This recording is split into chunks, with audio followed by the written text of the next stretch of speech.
रजब भट्ट के वकील हैं बैरिस्टर अली इशफाक। हम्म। पंजाब बार कौंसल ने उनकी बुनियादी रुकनीत जो है वो मुअत्तल कर दी है। ये जो सूरत हाल जिस तरफ जा रही है वो आने वाले वक्त में रजब भट्ट के लिए शदीद मुश्किलात पैदा कर सकती है। अब रजब भट्ट के पास मास वाइज के कोई चारा नहीं रह गया कि वो कोई कंप्रोमाइज़ कर ले। और रजब भट्ट का मैं समझता हूँ दुश्मन कोई नहीं है, वो खुद अपना दुश्मन है, क्योंकि उसकी ज़ुबान कंट्रोल में नहीं रहती। मेरे ज़राए बताते हैं और बड़ी सॉलिड इन्फॉर्मेशन है कि रजब भट्ट के से प्री प्लान वकला के ख़िलाफ़ बात कराई गई। रजब भट्ट की अगली तारीख है पूरी ज़मानत की। अब ज़ाहिर है मियाँ अली इशफाक साहब तो पेश नहीं हो सकेंगे, तो कौन सा वकील ऐसा होगा जो रजब भट्ट के केस की पैरवी के लिए जाएगा। अस्सलामुअलैकुम। डिजिटल बॉक्स के साथ मैं हूं मोहम्मद उस्मान।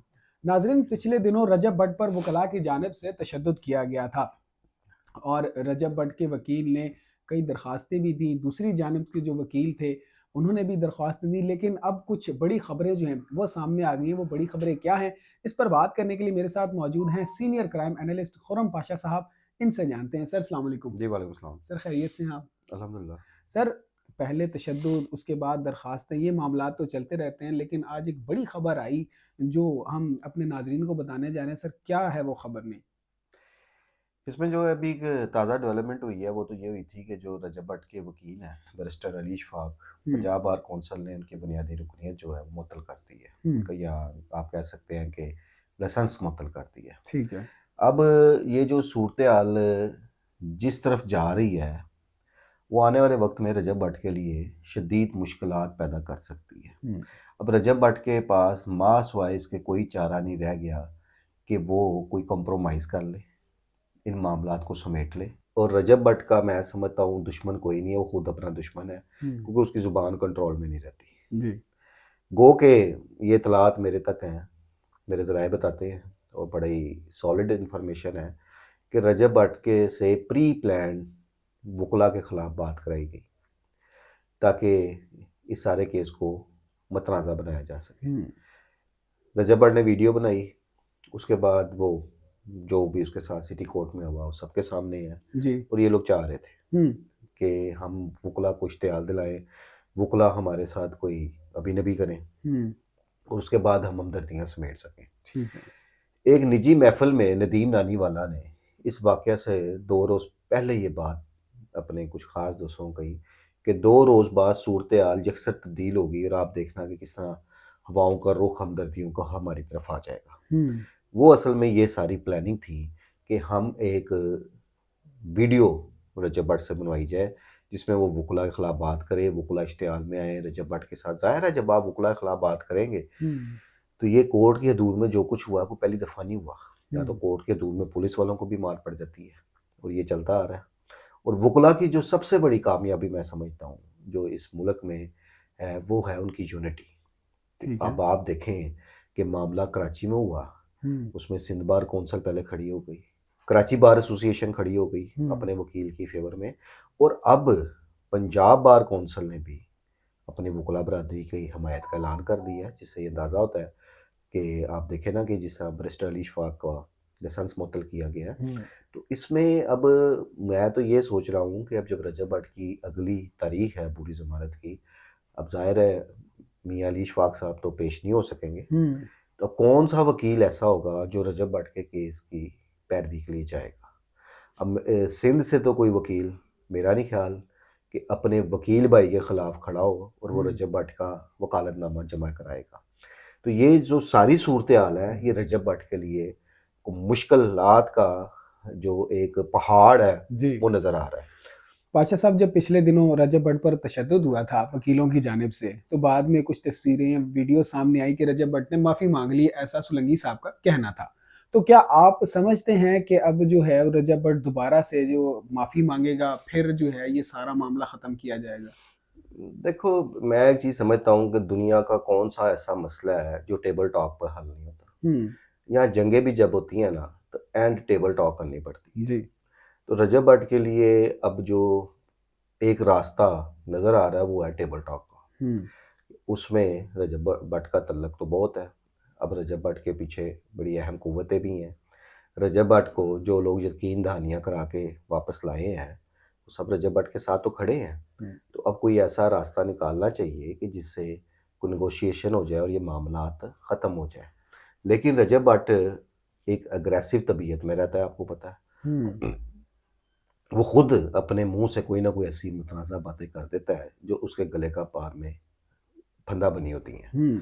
अब ये जो मामला था, एक ऑलरेडी एक मुतनाज़ा मामला चल रहा था, और ये मामला अगर ये सॉर्ट आउट करना चाहता तो इतना बड़ा मामला भी नहीं हो सकता था। 100 रास्ते थे इस सारे मामले को हल करने के, लेकिन उसने एक जानबूझ के एक मुतनाज़ा वीडियो बनाई, वकला के ख़िलाफ़ बनाई, और जिस किस्म के उसमें गैर अखलाकी अल्फाज इस्तेमाल किए गए, तो वकला अदालतों के अंदर या अहाता अदालत में वकला का जो एक ज़ोर है वो तो किसी से ढका छुपा नहीं है। और एक पूरी बरादरी एक वकील के लिए खड़ी हो जाती है जी। और ये मसाली ताहत होता है वकला का। वकील किसी एक वकील का मसला होगा, सारे वकील खड़े हो जाते हैं। और यही वजह है कि आज तक उनकी यूनिटी की वजह से उनकी सुनवाई भी होती है, उनकी बात को सुना भी जाता है, माना भी जाता है, उनके मुतालबात को भी माना जाता है। लेकिन रजब भट्ट एक जारहाना स्टाइल में आए। अब जिन लोगों ने उसको मशवरा दिया, जिन लोगों ने ये प्लानिंग की, तब उन्हें चाहिए कि अब आगे आके रजब भट्ट का दिफा करें। पाशा साहब, क्या लगता है आपको, अगर रजब भट्ट की केस की कोई पैरवी नहीं करता तो क्या रजब भट्ट फिर से जो है वो बैरूनी मुल्क का रास्ता इख्तियार देखिए, करेगा? अभी जो हालात पैदा हो गए हैं, अगर ये हालात ऐसे ही रहे तो मुझे नहीं लगता कि रजब भट्ट नेक्स्ट पेशी पे उस अदालत में भी जाए। और दूसरा, फिर रजब भट्ट के पास कोई चारा नहीं है कि वो दोबारा से बैरून मुल्क निकल जाए और फिर बैरून मुल्क बैठ के जो मर्जी करता रहे, जिसमें पहले भी तो बैठा हुआ था जी। लेकिन इन हालात में जहाँ एक वकला का एक इत्तेहाद उसके खिलाफ सामने आ गया है, तो ऐसे हालात में रजब भट्ट को कराची की सिटी कोर्ट में पेश होने में खासी मुश्किलात का सामना करना पड़ सकता है। पाशा साहब, रजब भट्ट जिस तरह से इसको अब भड़काया जाता है, या ये इसकी अपनी एक सोच है कि लोगों के खिलाफ मुतनाज़ा वीडियोस बनाना, तो कुछ लोग जो हैं वो उसके खिलाफ भी हैं, कुछ लोग उसके हक में भी हैं। तो क्या लगता है आपको, आने वाले वक्तों में क्या ये चैनल इसका बंद हो जाना चाहिए, या फिर ये इसी तरह जो है वो पै दर पै गलतियां करता नहीं, रहेगा? देखें, वो चैनल बंद होने वाली बात तो नहीं है। तो उन्होंने दर्जनों तो अकाउंट्स बनाए हुए हैं, ये जो यूट्यूबर्स होते हैं, तो वो इन चीज़ों का उन्हें फ़र्क नहीं पड़ता। शोहरत है, वो अल्लाह ने उसको बहुत ज़्यादा दे दी हुई है, दौलत भी दी हुई है, उसे इज़्ज़त भी दी हुई है, उसकी फ़ैन फॉलोइंग बहुत ज़्यादा है। अभी मैं और आप अगर रजब भट्ट की कोई नेगेटिव बात करेंगे, जैसे हम तो कह रहे हैं कि भाई वो अपना दुश्मन खुद है, जी। फिर मैं ये भी कह रहा हूँ, मैं अपनी इस बात पे कायम हूँ कि ये सारा प्री प्लान था। तो लोगों को ये बात बड़ी बुरी लगेगी। उसके फैंस जो हैं वो हमें कमेंट्स में बहुत नेगेटिव वो कमेंट्स में हो सकता है हमें गालियाँ भी दें, लेकिन हम तो जो एक रियलिटी है बयान करेंगे। जी। अब जो उसके फैंस हैं उस वक्त वो उसके लिए खड़े भी हैं, उसके लिए दुआ गो भी हैं, उसके लिए कंपेन भी सोशल मीडिया पे चला रहे हैं।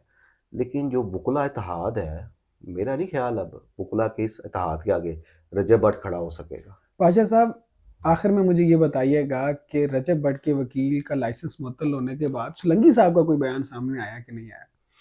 उन लोगों के तो मसलसल बयानात सामने आ ही रहे हैं। मतलब उनके जितने अहदेदार हैं सिंध बार कौंसल के या कराची बार एसोसिएशन के, उन तमाम अहदेदारान के बयानात सामने आ रहे हैं और उनमें एक खासा इश्तियाल पाया जाता है। और रजब भट्ट के लिए मैंने फिर कहा कि अब कराची सिटी कोर्ट में जाना कोई इतना आसान काम नहीं होगा। सर, बेहद शुक्रिया आपके वक्त का। जी नाजरीन, तो आपने पाशा साहब को सुना, जैसा कि उन्होंने कहा कि अब रजब भट्ट के लिए सिटी कोर्ट में जाना जो है वो इतना आसान नहीं होगा, क्योंकि रजब भट्ट अपना दुश्मन खुद ही है।